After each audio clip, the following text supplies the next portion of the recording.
Well, as you know, I'm a professional speaker, and I've been so blessed to build my business over the years. I started in 2006, and just have been able to speak coast to coast and, of course, around the world via webinar and teleseminar, and it's been fantastic.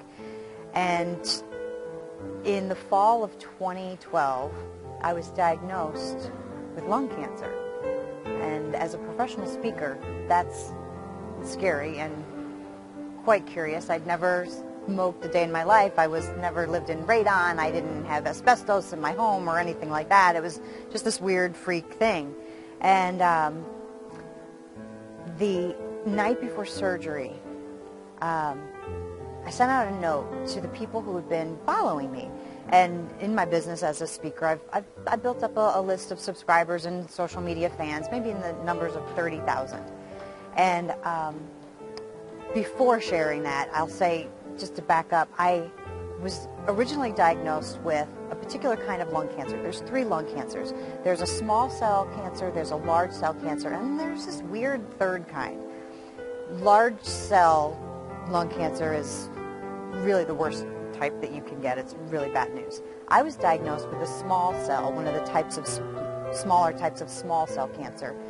And so the night before surgery, I went in and I sent a note out to my subscribers. And I said, if you're the praying kind, please pray for me. If you're the visualizing kind, please visualize everything going well. If you're the energy kind, I need all the good vibes I can get. Please help me. And literally overnight,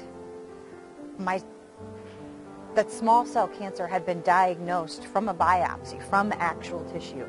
And after surgery, my doctor came to me and she said, I'm not sure what happened, but you don't have small cell cancer. You have something called mucoepidermoid, which is this weird third kind. And she said, this mucoepidermoid cancer, Harvard University did a study on that in their cancer hospitals over 20 years. And in 20 years, it's so rare, there were only 12 cases. And in those 12 cases, no one ever died, and it never came back. I got chills just now remembering that story in that moment. I asked people around the world to pray for me, and they did. And I didn't need chemo. I didn't need radiation. I called it cut and paste. They took out the bad stuff. They took out the part of my body that didn't need to be there anymore.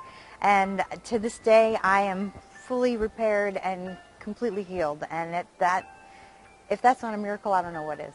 And the power of prayer from people around the world.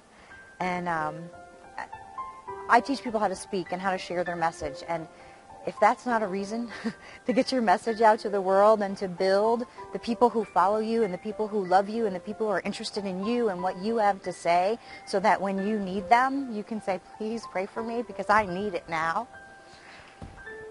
There's no better reason for that. So I think anybody can have a miracle. Miracles happen every single day. And that was mine. I'm so very grateful to people untold around the world